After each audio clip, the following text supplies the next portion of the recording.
చూసుకుంటే ఈఓఆర్డీస్ టోటల్ 4 ఉన్నారు sir. And panchayat secretaries grade 1 and 2 0 sir. Grade 3 8 మంది ఉన్నారు.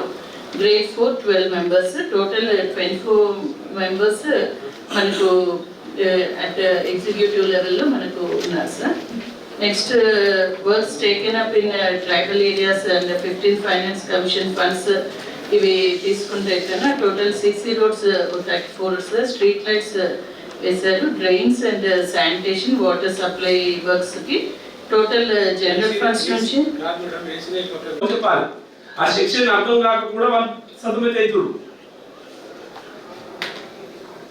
వ్యవస్థ మీద నమ్మకం పోతుంది ప్రజల పట్ల. ఇందులో ఎస్పెషల్లీ ఎస్టీ ఎస్సీస్ వెనుకబడిన బిడ్డలే కదా రిజర్వేషన్ ఇచ్చారు. వెనుకబడిన జాబులే కదా వాళ్ళకి అవకాశం తక్కువ ఉంటుంది.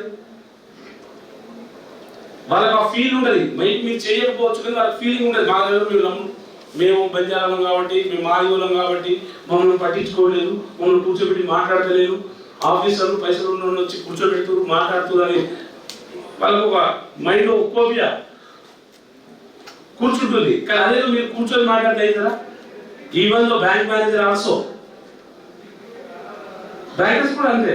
10 లక్షలు లోన్ ఇవ్వాలి ఫ్రీగా ఇస్తారా? అసలు బ్యాంకులో కనీసం చూడతారా? కూర్చొనిస్తారా వాళ్ళు? ఇలాంటి మిత్రమా ఇలాంటి చేయడం వల్ల వాళ్ళకు అది తెలిసి తెలవకు అర్థం కావడం అర్థం మోసం చాలా జరుగుతుంది. నేను కమిషన్లో బిఫోర్ నాకేం నాలెడ్జ్ లేదు. నేను 0 నాలెడ్జ్. ఒకనాడు నాకు నిజంగా ఎవరైనా ఎస్టీసీ ఎస్సీకి అన్యాయం జరిగింది లేకపోతే కావాలని చెప్తారు అనుకునేటోళ్ళు. కానీ నేను కమిషన్ పోయినాక నేను చూసిన మీలాంటి ఉద్యోగస్తుల దాంట్లో కలెక్టర్లు కూడా కంప్లైంట్ పెట్టారు సార్. ఒక మంచి పోస్ట్ ఇవ్వలేకపోయారు, నా మీద ఛార్జ్ చేసిరు. నాకు కావాలి మీరు పబ్లిక్ సర్వీస్ చేస్తా అనే వర్డ్ చెప్పి ఈ జాబ్ లో జాయిన్ అవుతారు. కానీ సర్వీస్ వదిలేసి కమాండింగ్ చేసుడు మొదలు పెట్టాలి. సర్వీస్ అనేది వాళ్ళు లేకపోతే మీరెందుకు? వాళ్ళ కోసమే కదా మిమ్మల్ని పెట్టింది.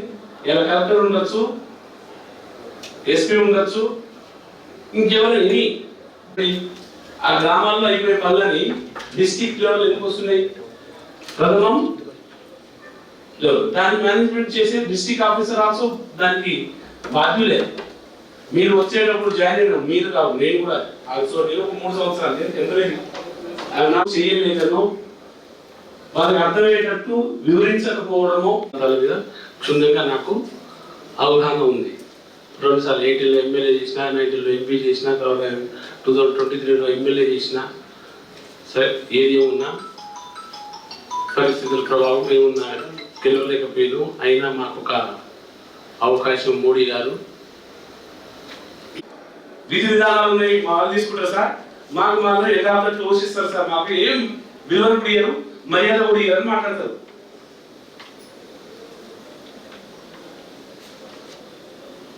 ఆలోచించే విధానం లేకుండా ఆలోచించే తత్వం మాట్లాడకు. కనీసం పబ్లిక్ కి ఒక మనిషి మర్యాద ఇవ్వాలనే తత్వం లేకుండా మాట్లాడతారు. కానీ ఆ రోజులు ఎన్నికాలం కాదు. ఇప్పుడు అంతా సోషల్ మీడియా జమానా. రిఫర్ అని చెప్పేసి రిటర్న్ బ్యాక్ అక్కడ తప్పు జరిగిందా ఇక్కడ తీసుకొస్తే మళ్ళీ నేను రిటర్న్ పంపిస్తారు ఫైల్. మళ్ళీ చేస్తాం ఏమంటే మండే రివైజ్ చేస్తున్నాం సార్ అంటారు. ఆ రివైజ్ చేసిన ఒక పర్సనల్ గా ఒకసారి పిలుచుకొని మాట్లాడారు. మరీ ఇంకో 2 సార్లు వస్తారు.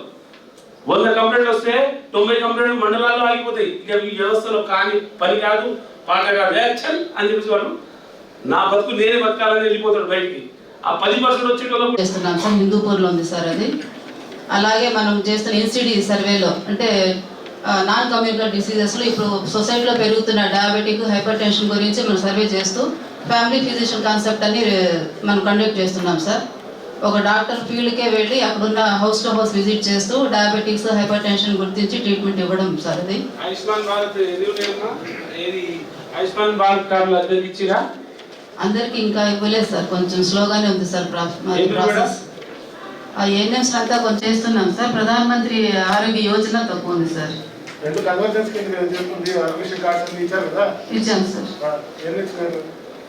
అది డేటా లేదు సార్. సేమ్ కదమ్మా అడిగింది.